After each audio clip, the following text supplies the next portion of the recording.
વિજ્ઞાન વિષયમાં પ્રકરણ નંબર 5 શાંતિની શોધમાં અને મહાવીર સ્વામી અને ગૌતમ બુદ્ધ વિશે તુલનાત્મક માહિતી મેળવીશું.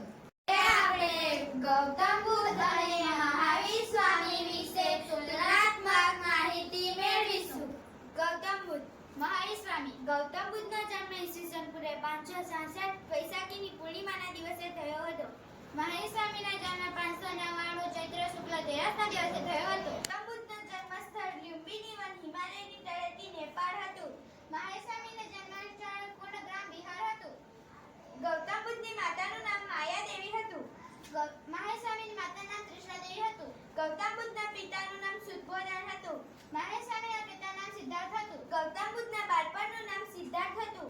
મહાવીર સ્વામીના બાળપણનું નામ વર્ધમાન હતું. ગૌતમ બુદ્ધની પત્નીનું નામ યશોધરા હતું. મહાવીર સ્વામીની પત્નીનું નામ રાજકુમારી યશોદા હતું. ગૌતમ બુદ્ધના પુત્રનું નામ રાહુલ હતું. મહાવીર સ્વામીની પુત્રીનું નામ પ્રિયદર્શિની હતું. ગૌતમ બુદ્ધની જ્ઞાન પ્રાપ્તિ બોધિગયા પીપળાના વૃક્ષ નીચે થઈ હતી. મહાવીર સ્વામીની જ્ઞાન પ્રાપ્તિ રોજપાલિકા નદીના કિનારે થઈ હતી. ગૌતમ બુદ્ધ 80 વર્ષની વયે તેઓ કુશીનારામાં નિર્વાણ પામ્યા હતા. મહાવીર સ્વામી 72 વર્ષની વયે પાવાપુરીમાં નિર્વાણ પામ્યા. બુદ્ધનો અર્થ જાગ્રત કે જ્ઞાન થાય છે. જીનનો અર્થ પોતાના મન અને ઇન્દ્રિયો પર વિજય મેળવવું થાય છે. ગૌતમ બુદ્ધના ઉપદેશ વિશે માહિતી મેળવીશું. જ્ઞાન પ્રાપ્તિ બાદ બુદ્ધ સારનાથ ગયા. બુદ્ધના પ્રથમ ઉપદેશને ધર્મચક્ર પ્રવર્તન કહેવામાં આવે છે. તેમના મતે 4 આર્ય સત્ય છે.